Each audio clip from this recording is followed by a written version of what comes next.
Hello, everyone. Welcome to the channel and welcome to our first episode. And what I want to be looking at in this episode is really the central issue that this whole channel arises as a response to. And it's this kind of interesting conundrum that I think modern spirituality finds itself in. There have never been more spiritual practitioners in the known history of mankind than there are right now. The number of people who are engaged in some kind of yoga, some kind of mindfulness practice, the number of people engaged in various branches of Buddhism and Taoist practice, Hindu practice. The world's really, I don't think, ever seen anything like this. I mean, it can be, 1 in 3, 1 in 4 people, depending where you're at. Tremendous number of people involved on some level with these really classic traditional forms of spirituality. And yet, despite this, despite how many people are engaged in this, there seem to be very few people actually reaping the full benefits of the spiritual path, actually achieving the results that these paths themselves claim you will be able to realize if you apply yourselves to them. And this is really something that we're going to be diving into deeply through a lot of different episodes, because there's many different ways to approach this issue. But to begin with, we need to kind of qualify, what do I mean by modern spirituality? What do I mean by, people not really achieving success? So first, I think we have to say that modern spirituality can be defined roughly as a kind of perennial movement that arose in the 20th century once communication expanded throughout the world and people began to engage and interact due to increases in travel and increases in communication with different cultures and different religions. A kind of perennial philosophy began to arise to some extent within classic religion, but more as a kind of body of people looking for truth, separated from really classic orthodox views of religion, and kind of develop this perennial view of spirituality and of religion as a whole.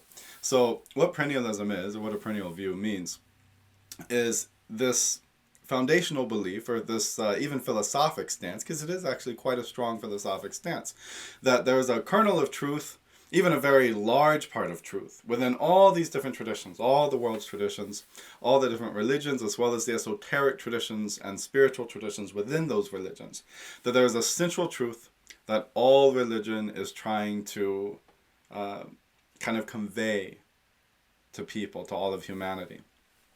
And from this perennial view of religion, there has arisen modern spirituality, and which is kind of characterized.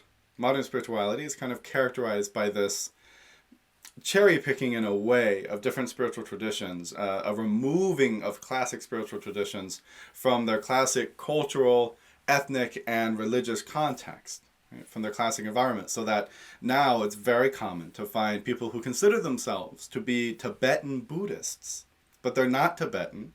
They often don't speak Tibetan. They weren't born and raised in Tibet. They have very little understanding of the culture. Yet they consider themselves to be Tibetan Buddhists. You have many people practicing mindfulness who they haven't taken the vows to be a monk or nun in the Theravadan traditions. You have many aspects of Zen teachings have influenced different levels of pop culture. This is really one of the hallmarks of kind of perennial spirituality, or modern spirituality, is this non-sectarian, non-orthodox approach to these really ancient classic traditions, these ancient ways of life that traditionally only existed within very set cultural parameters, religious parameters, and ethnic groups. And I don't think there's really anything wrong with that idea. As I mentioned before, I think that perennialism has some very interesting, strong arguments to it. But that's what I mean when I say modern spirituality, is this kind of situation where you have non-Chinese, non-religiously Taoist people practicing what they call Taoism. You have non-initiated lay practitioners of different Buddhist traditions engaging in practices that you used to have to really be an initiated monk in order to receive. And likewise with yoga, the way yoga has been kind of broken up into many different subgroups and branches, without really even having the aim towards self-realization as much anymore. People use it just for health, for wellness.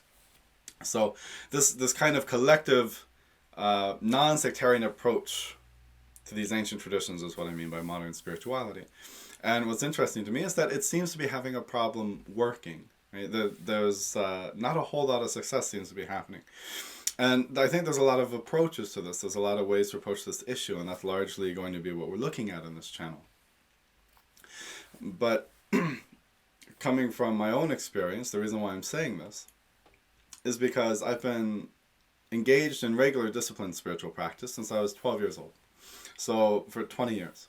And I was doing some practice even before then. As a result, I've had the chance to meet and discuss spirituality with many different people. I've met tens of thousands of spiritual practitioners from all kinds of different backgrounds and traditions. Some of them incredibly traditional and orthodox, some of them more modern and non-sectarian. I myself have helped teach and guide probably about 1,000 people as well. I've been teaching for about 10 years. And in all this time, there's this recurring issue happening where even practitioners who have been applying themselves dedicatedly for 10 years, 20 years, sometimes even more, and practicing every single day, are struggling to get the signs of success that these traditions kind of classically claim you can get. And when you're kind of confronted with that fact, there's really only two responses to it. One is that, well, the classic traditions are lying, right? The things that they're saying you can experience, the kind of realization and liberation from pain and suffering and sorrow that they're speaking about isn't really possible, or at least isn't possible the way that they're saying it. The other option is that we're doing something wrong. So generally, I'm going to favor that latter opinion. We're doing something wrong. That's probably the most likely situation. And what that something might be, we're going to look at a little bit in this lecture, in this episode, and we're going to dive deeper into in later episodes as well. Now, I should elaborate here a little bit before I look at some possible solutions to this problem of why aren't people really achieving success.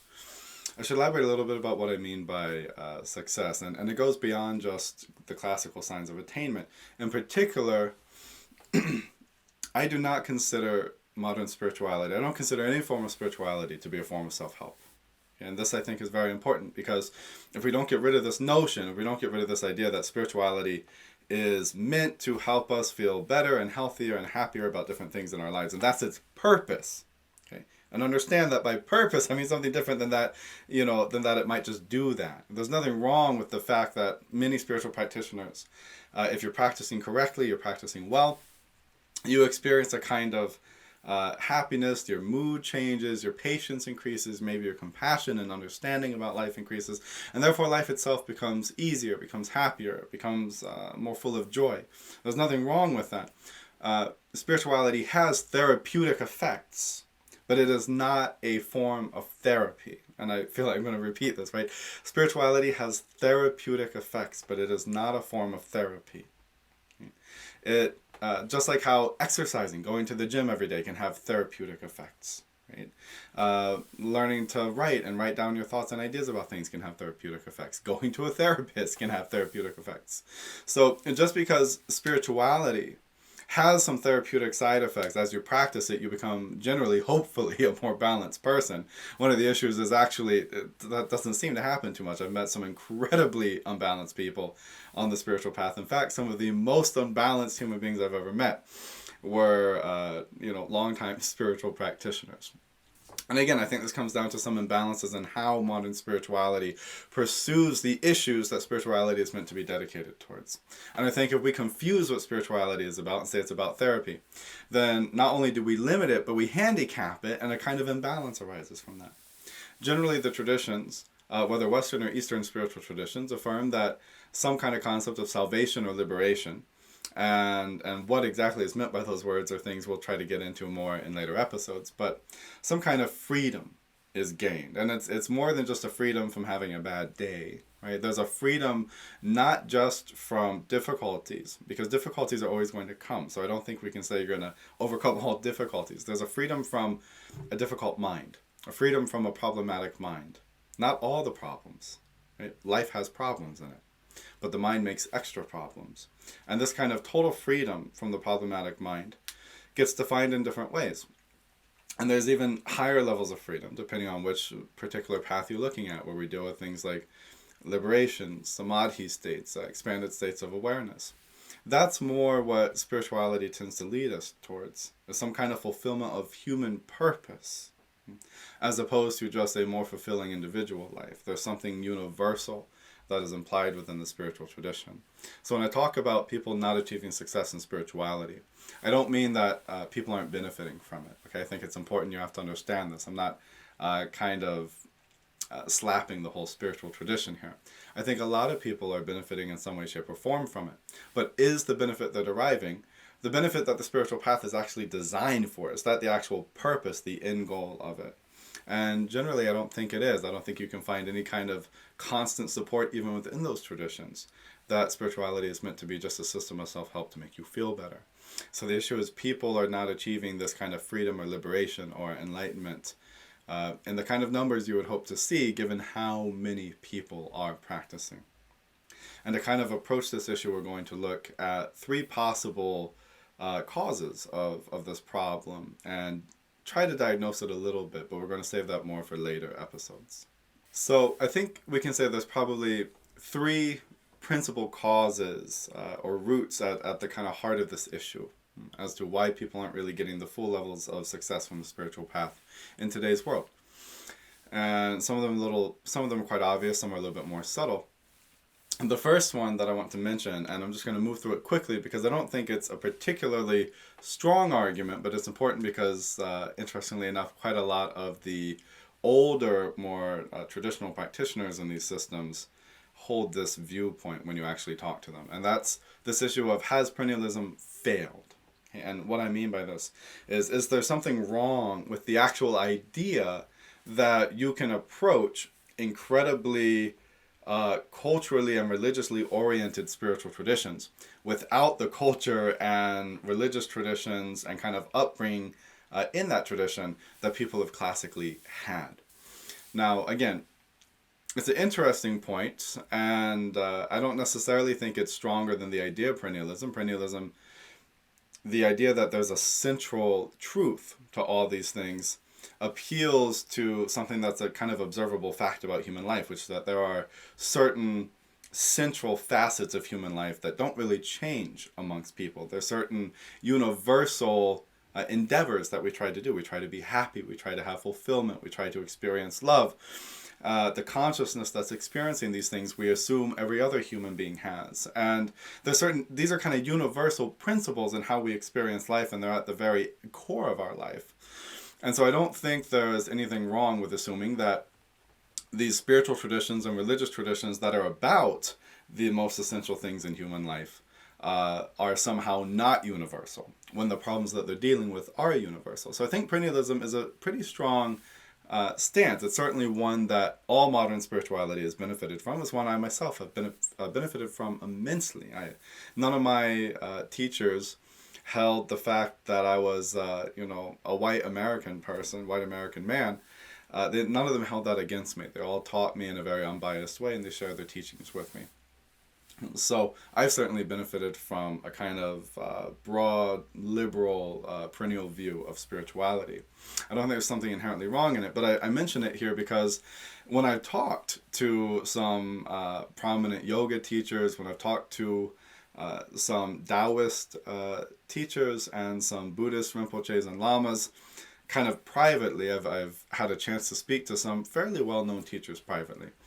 And this is an issue that they tend to bring up, and I find that quite interesting. Having been raised in their culture and in their tradition, and approaching their spiritual practices in a very secular way, even if they don't teach it in a secular way, there tends to be a little bit of doubt in them as to whether or not perennialism is working, right? As to whether or not these classic means of spiritual development can be approached outside their classic religious environment and cultural context. So I don't think it's the most likely solution, but it is an interesting issue, and that's one we'll probably get more into in some later episodes if people are interested in hearing more about it. The second point is the kind of old world versus the new world argument.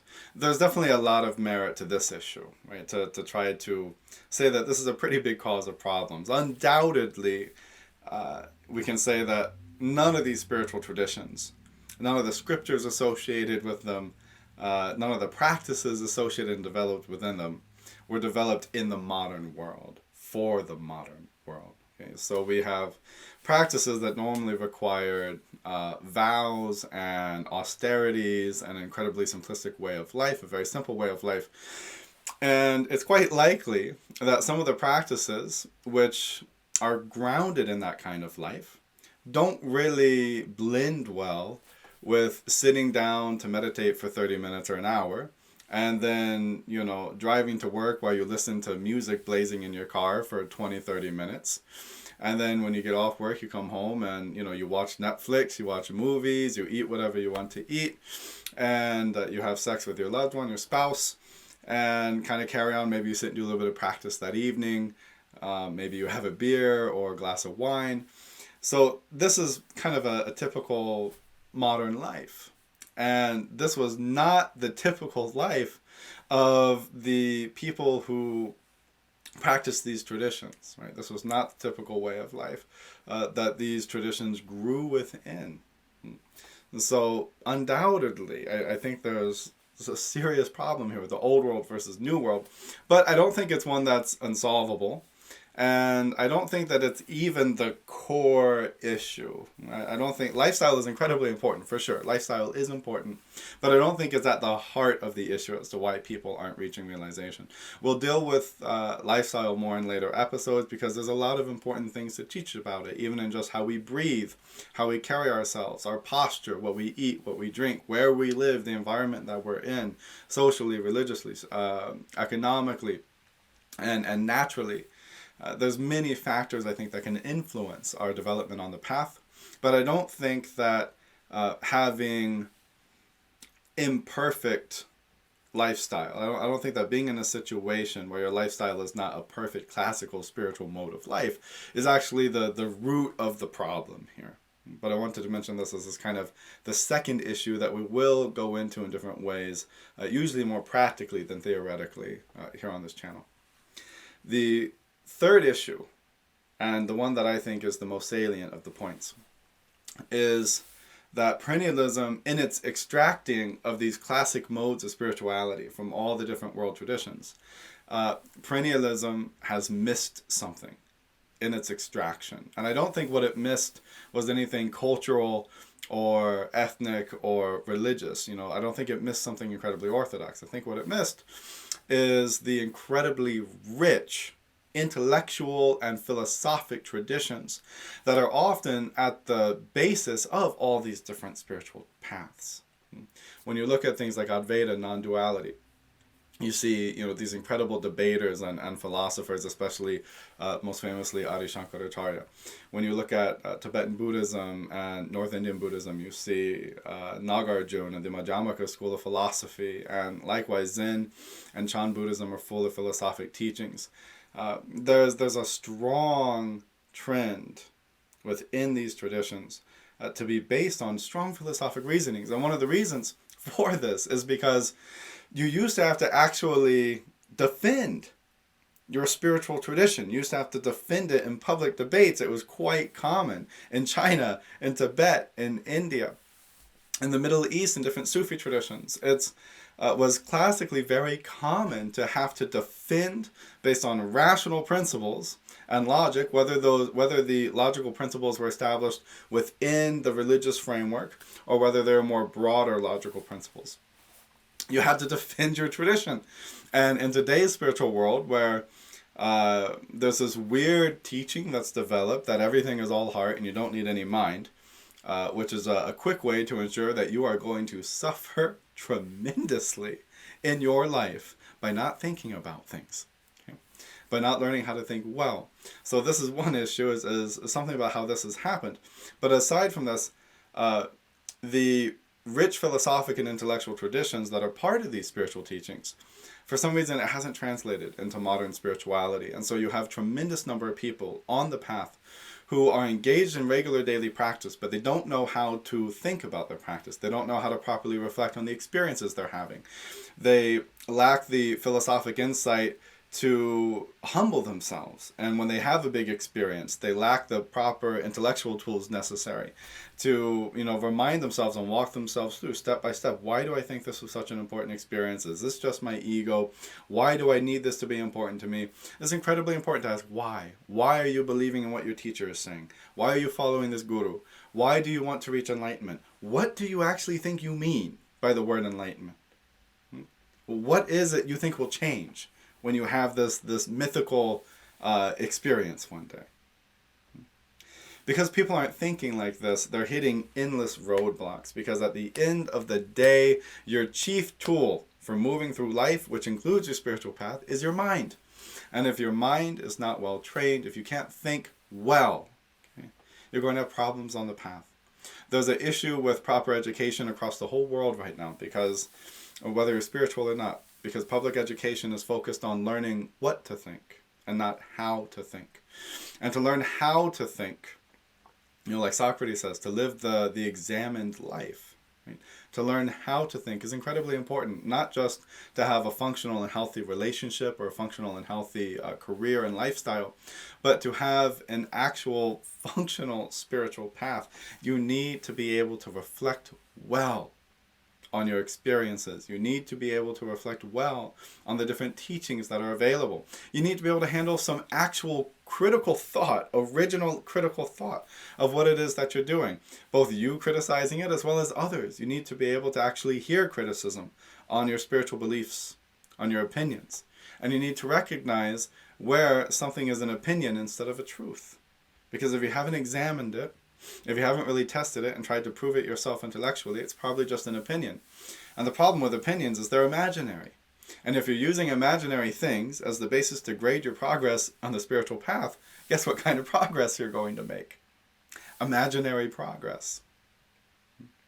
So this, to me, has always seemed like the central issue. Obviously, generally when I've spoken to different practitioners from different paths, this is what I find myself returning to the most with people, is helping them look at their experiences, at their paths, at their beliefs through proper intellectual eye, right? Through a Gnostic eye, so that they can understand where they're at. They can understand what wall they're actually hitting. They can troubleshoot their own path. They can troubleshoot their own meditation, which is something almost all modern practitioners seem utterly unable to do, because they become so reliant on their gurus, on their different spiritual teachers, all of whom are, yes men, yes women. And what I mean by that is that they've got an answer to everything. These are answer people. Most of the modern spiritual teachers are answer people. Every time you ask them anything, no matter how asinine it is, they've got an answer. And they say it with such tremendous authority. And the issue with that is it doesn't encourage any original thinking. It doesn't encourage or develop in any way the intellect and mind of the disciple. And what ends up happening, these super gurus become so famous, they become so incredibly popular. They have no time to troubleshoot your personal meditations and practices with you. And so you're left to your own devices, but you haven't developed the intellect to reflect and think deeply about your experiences because your teacher hasn't cultivated it in you. This is a serious issue, and I think this is one of the main issues at the heart of modern spirituality. And it's an issue we're going to be looking at constantly on this channel from all kinds of different viewpoints. The whole aim and purpose of this channel and of these episodes is to try to restore this rich intellectual tradition that for some reason perennialism seems to have missed, that modern spirituality has just left by the wayside when it moved through and extracted these different spiritual traditions out of their classical and cultural contexts. And in the process of restoring this intellectual tradition, hopefully it will also restore a little bit of dignity and sobriety and self-control into the path, which I feel that modern spirituality is lacking gravely, and to its own demerit, to its own degradation, where not only are others unable to take it seriously when you yourself are a practitioner, but even oftentimes practitioners themselves are not conducting themselves in a way that shows they take their own path seriously and treat it as though it's about something important at all. Training the intelligence, you'll find as we look at this and we move into it through different episodes, that A well-trained mind, a mind that is your friend, right? A brain that has become a well-oiled machine that you are using to think properly and to approach the issues of life properly and healthily and holistically, you'll find this is a far better companion for you on the path than a mind that is unable to think intelligently and in the moment and presently, to be able to think critically about something. If your mind can't do that, the spiritual path is going to be fraught with difficulties, and you're probably going to have a hard time finding anyone to help you through those difficulties. Yet the mind is that power which can be there with you all the time and help you move through those things. Certainly you may say, well, the spiritual path is supposed to be about transcending the mind. Yes, but to transcend the mind, you've got to deal with all the issues in the mind. And you'll find that a mind that thinks well and is in harmony with itself and is well trained is able to be more at peace and rest easier in happiness than a mind that hasn't been properly trained. And you'll find that even more effective than something like sitting and staring at a point and watching your breath, doing mindfulness practice, something more effective than even that in calming your mind and bringing an incredible silence to your mind will be training your intelligence, training your actual intellectual capacity. Because when the mind is at peace with itself through knowledge and through understanding, it can find rest. And then you don't need to restrain it. You don't need to try to force it to one point. It can rest on its own, happy and content.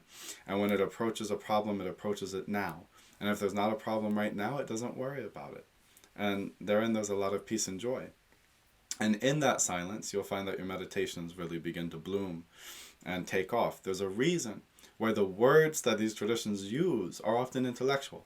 The word realization implies an intellectual process. The word liberation is liberation from what? Liberation from ignorance, from the foundational ignorance that makes you feel separate from the supreme reality. And that ignorance is, again, it's an intellectual concept. The intelligence isn't working properly. Discrimination between real and unreal is not happening the way it should be. And therefore ignorance is arising. So even the aims of these paths classically use intellectually oriented words. And I hope that throughout all these episodes it becomes incredibly obvious to everyone the importance of reestablishing a strong intellectual trend and tradition within modern spirituality. So thank you all. I hope that you liked this episode. If you like it, please remember to subscribe and to like the video. That way you can catch up with any new content that we make. We'll be trying to make new content at least once a week, maybe sometimes every other week, depending on how the schedule goes. Thank you all, and I hope you enjoyed.